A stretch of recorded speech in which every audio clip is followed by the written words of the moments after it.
Hello मेरे प्यारे साथियों, कैसे हैं आप लोग। आशा करती हूँ अच्छे होंगे और अपनी पढ़ाई मन लगा के कर रहे होंगे। और जो भी अभ्यर्थी UP TGT PGT UGC net का हिंदी से तैयारी कर रहे हैं, उसके लिए भी ये वीडियो बहुत ही अच्छी होने वाली है और लाभकारी होने वाली है। इसलिए अगर आप चैनल पर नए हैं तो इसे सब्सक्राइब कर लें और लाइक और शेयर करना ना भूलें। हम लोग वीडियो को अपने स्टार्ट करते हैं डॉक्टर बच्चन सिंह और आचार्य रामचंद्र शुक्ल की बुक, जो कि कंबाइंड इसे मैं एमसीक्यू में करा रही हूँ। आप लोग इसे देख सकते हैं, ये आप लोग के लिए बहुत ही इम्पॉर्टेंट होगी। तो बिना देरी किए वीडियो को हम लोग स्टार्ट करते हैं। हम लोग जो भी पहली वीडियो नहीं देखी है वो जाके मेरे प्लेलिस्ट में आप लोग जाकर देख सकते हैं, क्योंकि शुरुआत से ही देखने में कोई चीज़ आप लोग को समझ में आएगी। पहला है, वर्ण रत्नाकर की भाषा की प्रमुख विशेषता क्या है। तो जो संस्कृत के तत्सम शब्दों का धड़ल्ले से प्रयोग हुआ है, ठीक है, तो ये ध्यान रखेंगे हम लोग कि इस समय तत्सम शब्दों का प्रयोग शुरू हो गया था, जो कि वर्ण रत्नाकर से क्लियर हुआ आप लोग को। अब हम लोग देखेंगे व्याकरणीय ढांचा। अभी एक बिंदु में आप लोगों ने बताया था कि व्याकरणीय ढांचा नहीं है, फिर भी व्याकरणीय ढांचा से बद्ध है। व्याकरणीय ढांचा का प्रयोग इसमें किया गया है। अब हम लोग देखेंगे स्थापना और तर्क और स्थापना। वर्ण रत्नाकर मैथिली के प्राचीन रूप को समझने के साथ साथ तत्कालीन सामाजिक व्यवस्था पर भी प्रकाश डालता है। तर्क है क्योंकि इसमें नगर नायिका, ऋतु प्रयाणक और शमशान आदि का विस्तृत वर्णन कल्लोल के रूप में मिलता है। कोई बात नहीं, उत्तर याद है तो आ जाएगा और आप लोग इसे ध्यान से पढ़िए और हड़बड़ाना नहीं है, उत्तर एकदम आराम से दीजिए। मैं वेट कर रही हूँ। फोर्थ का ए और आर दोनों सही है। आर ए की सही व्याख्या है। सभी का उत्तर सही है। मैथिली के प्राचीन रूप को समझने के लिए वर्ण रत्नाकर को सामाजिक व्यवस्था पर प्रकाश डाला गया है। तो वर्ण रत्नाकर जो है यह शिक्षा देने के लिए सामाजिक व्यवस्था का प्रयोग करते हैं। सामाजिक ढांचे का वर्णन किया जाता है इसमें, और इसमें शमशान आदि का भी विस्तृत वर्णन देखने को मिलता है। और इसमें समाज का भी वर्णन है, नगर समाज का दर्पण होता है। तो ए उत्तर आपका एकदम सही हो जाएगा। आधुनिक लोक भाषाओं के उदय के साथ ही हिंदी जाति का भी उदय होता है। तर्क है, लोक भाषाओं ने अपनी आंचलिक विशेषताओं को छोड़कर केवल एक मानक भाषा को अपनाया है। बताइए इसका आंसर आप लोग क्या होगा। 5 का हो जाएगा उत्तर बी। उत्तर बी आप लोग का सही है। ए सही है लेकिन आर जो है वो गलत है।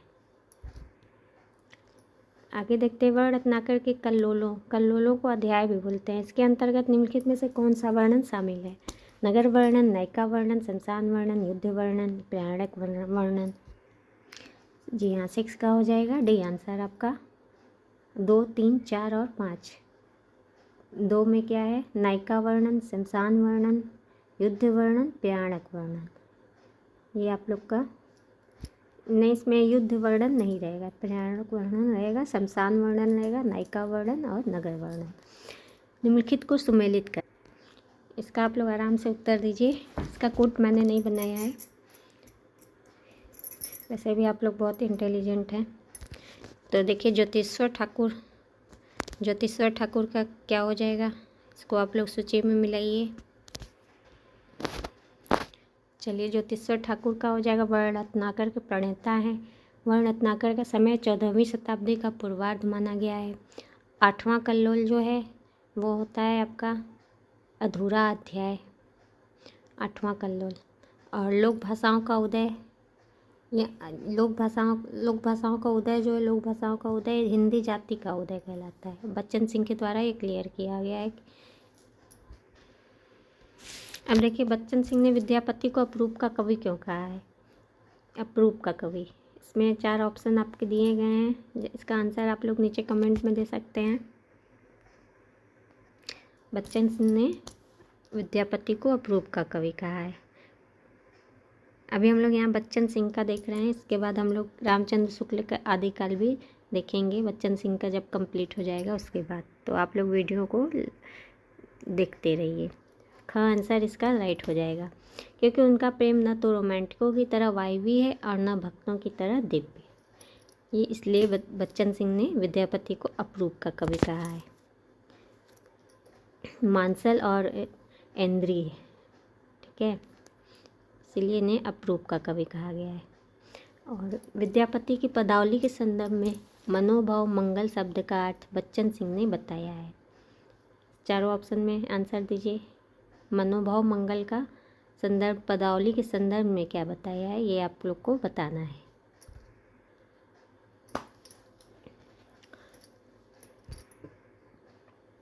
देखिए यह है अत्यंतिक रूपाकर्षण। मनोभाव में कामदेव को भी बोला जा सकता है। तो पदावली के संदर्भ में मनोभाव मंगल को अत्यधिक रूपाकर्षण बताया है। निराला ने विद्यापति की पदावली की मादकता को क्या कहा है, तो ये बहुत बार एग्जाम में पूछे हुए क्वेश्चन है, ये आप लोग बहुत इजीली बता देंगे। नागिन की लहर, पदावली की मादकता को नागिन की लहर बताया है निराला ने। विद्यापति की पदावली को नागिन की लहर बताया है।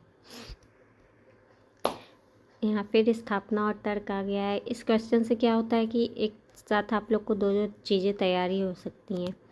विद्यापति की पदावली सामंती विलास को प्रज्वलित करने वाली रचना है, क्योंकि इसमें राजा शिव सिंह को स्वयं कृष्ण के रूप में और उनकी रानी को राधा के रूप में चित्रित किया गया है। ये देखिए स्थापना और तर्क में कौन सही है कौन सा गलत है, ये आप लोग को बताना है। देखिए राजा शिव सिंह ने कृष्ण के रूप में और रानी को राधा के रूप में चित्रित किया है। यहाँ पदावली विद्यापति के पदावली की बात हो रही है। विद्यापति जो थे वो शैव धर्म को मानते थे। तो यहाँ आपका राइट आंसर हो जाएगा ए और आर दोनों सही है, और आर ए की सही व्याख्या है। विद्यापति इसमें राजा शिव सिंह को कृष्ण और रानी को राधा के रूप में चित्रित किया गया है, जो विद्यापति की पदावली है उसमें। तो आप लोग अलग से विद्यापति की पदावली को पढ़ सकते हैं। इसमें गुरु और दरबार की बातें हुई हैं।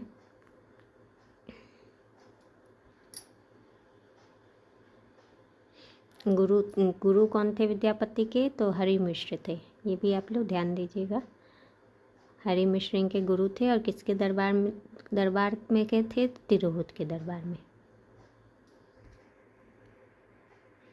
मैं ये छोटे छोटे क्वेश्चन खोज के ले आती हूँ कि कहीं और आप लोग को नहीं ढूंढना पड़े और इस वीडियो से ही आप लोग के काम चल जाए।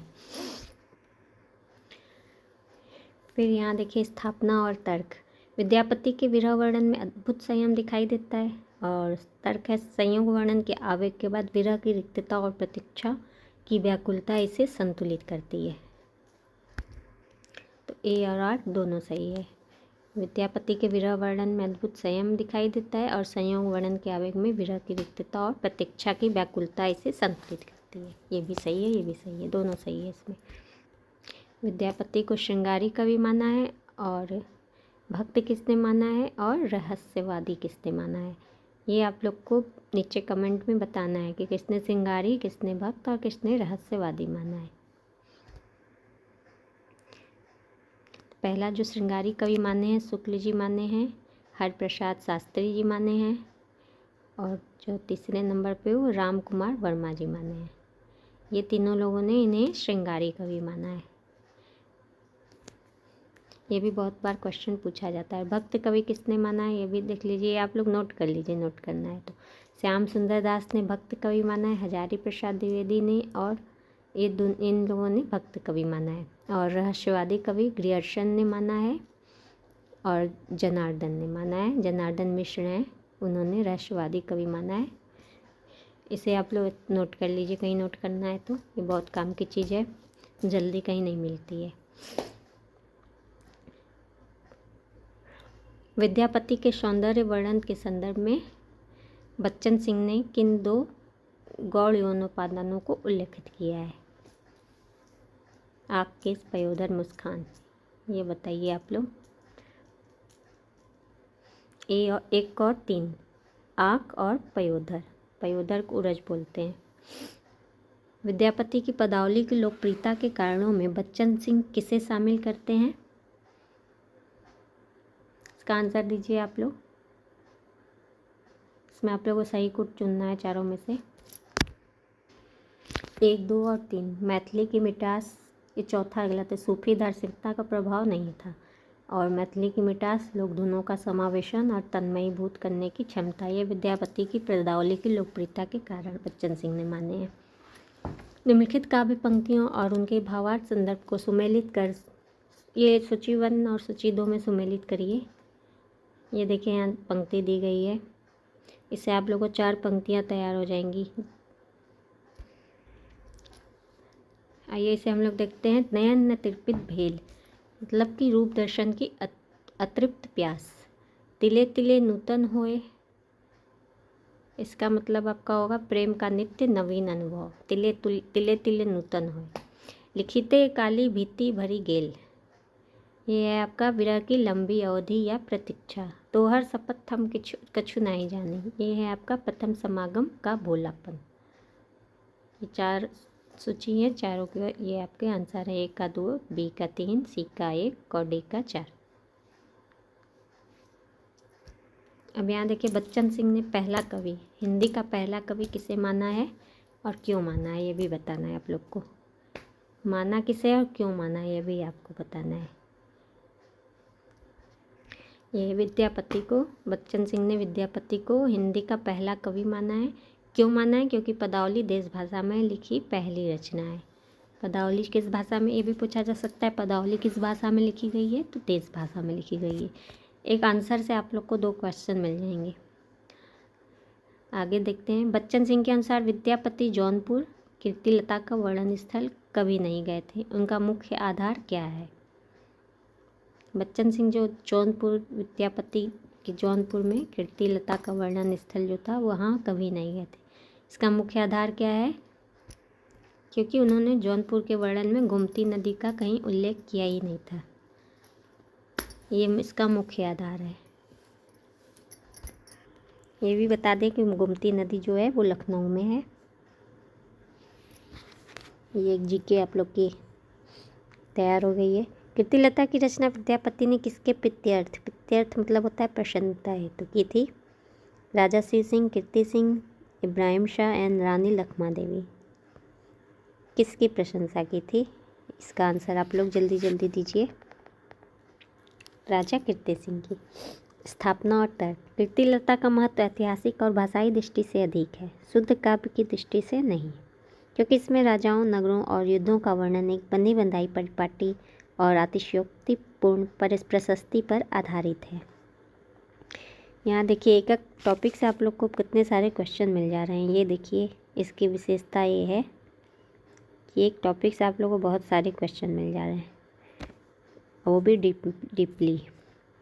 तो इसका आंसर आप लोग विकल्प में से दीजिए, क्या आंसर रहेगा इसका? तो यहाँ A और R दोनों सही है और R A की सही व्याख्या है। कीर्तिलता का महत्व ऐतिहासिक और भाषाई दृष्टि से अधिक है, और इसमें राजाओं की प्रशंसा तो देखिए इसमें की जाती थी। नगरों और युद्धों का वर्णन भी इसमें दिखाया गया है, क्योंकि बिना विद्यापति वर्णाश्रम धर्म की रक्षा पंथी के एक सैनिक के रूप में दिखाई देते हैं। वर्णाश्रम धर्म, क्योंकि उन्होंने कीर्तिलता में उस समय टूटते हुए वर्णाश्रम धर्म, जाति अजाति विवाह और सामाजिक बदलावों के प्रति चिंता व्यक्त की है। इसमें देखिए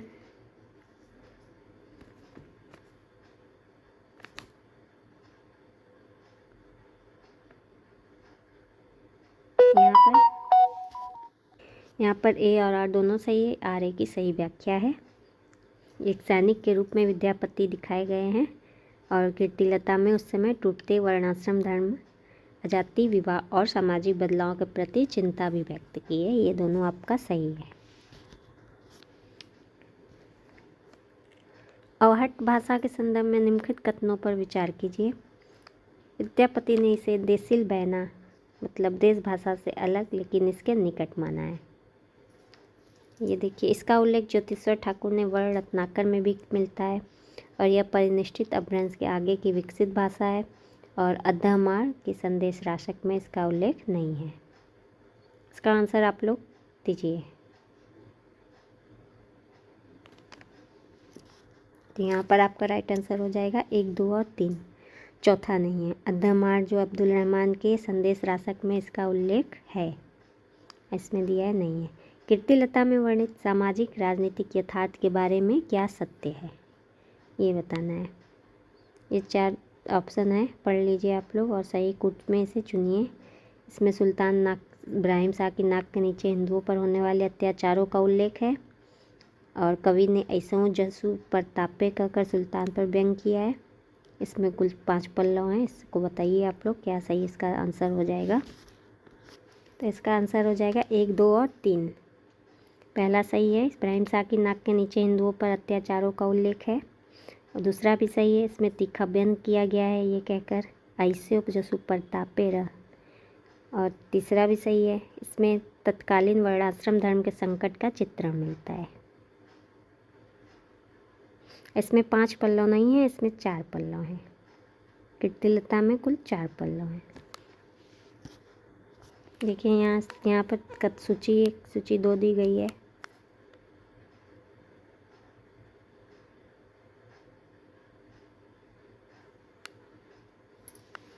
आइए इसे हम लोग मैच करते हैं। देसिल बहना सब्जन मिठा जो है औहट की परिभाषा है। जाबप्पी की भोड़ी चंपजई औरेण, ये कीर्ति सिंह का संकल्प है।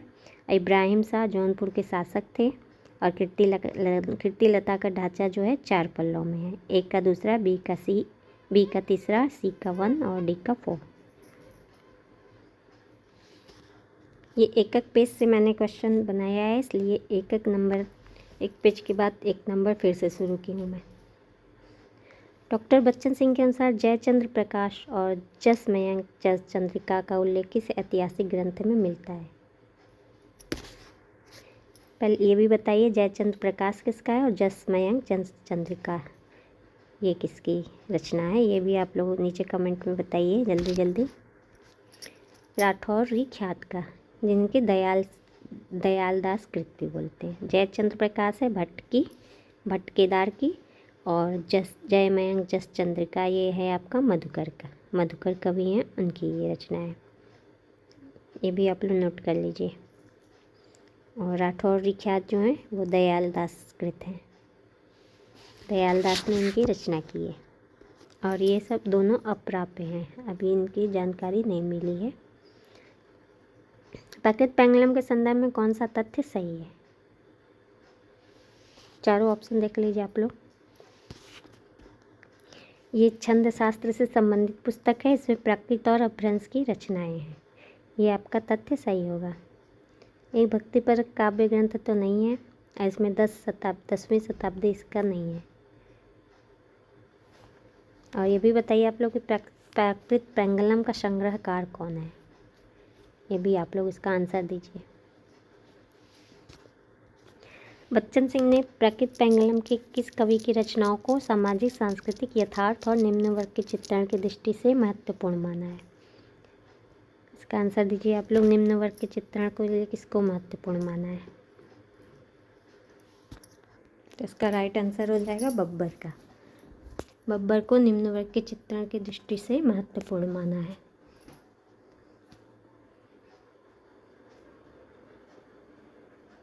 बब्बर ये आम किसान और गरीबी का जीवन चित्रण इसमें किया गया है।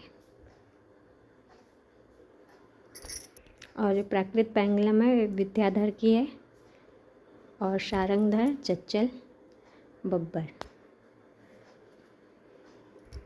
इन चारों लोगों ने इसमें सहयोग किया है। डॉक्टर बच्चन सिंह के अनुसार जज्जल हमीर रासों के रचयिता कवि नहीं बल्कि एक पात्र या योद्धा थे। जज्जल जो है अमीर रासों के रचयिता कवि नहीं थे बल्कि एक पात्र या योद्धा थे। और विद्यापति की पुरुष परीक्षा और जयचंद्र सूरी के हमीर विजय में जज्जल को हमीर का एक मंत्री या पार्षद बताया गया है। इसमें देखिए तर्क और विकल्प स्थापना में कौन सा सही है कौन सा गलत है, नीचे आंसर दीजिए आप लोग जल्दी जल्दी। तो ए आर दोनों सही है, आर की सही व्याख्या है। बच्चन सिंह के अनुसार जज्जल जो है हमीर रासों के रचयिता कवि नहीं बल्कि एक योद्धा थे। और विद्यापति की पुरुष परीक्षा में हमीर विजय में इसे बताया गया है। प्राकृत पेंगलम हिंदी के प्रारंभिक भाषा रूप और छंद को समझाने के लिए एक प्रामाणिक ग्रंथ है और इसमें केवल पूर्वी हिंदी के छंदों की अधिकता है। अवधी और मैथिली को यहाँ पूर्वी हिंदी बताया गया है। ए सही है, आर गलत है।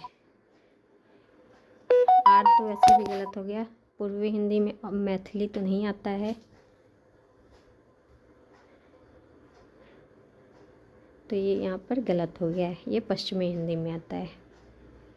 इसमें पूर्वी हिंदी नहीं, पश्चिमी हिंदी के छंदों की अधिकता है और इसमें सौरसेनी अपभ्रंश की बात कही गई है।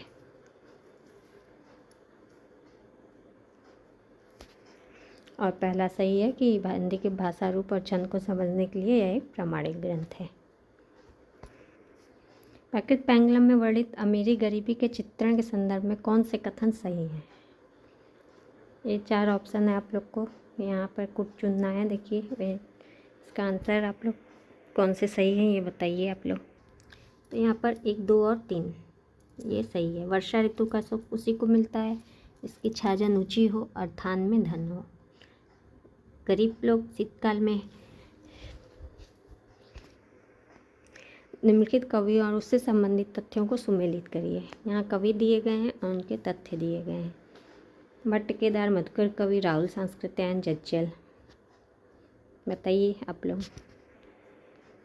तो भट्ट केदार हैं जयचंद्र प्रकाश, मधुकर कवि जयसमयंक जसचंद्रिका, राहुल सांस्कृत्यायन बब्बर को कर्ण का दरबारी कवि माने हैं और जज्जल जो हैं हम्मीर का मंत्री या योद्धा थे। तो ये मैंने आपको पहले ही बताया था। ए का 2, बी का 1, सी का 4, डी का 3 इसका आंसर हो जाएगा।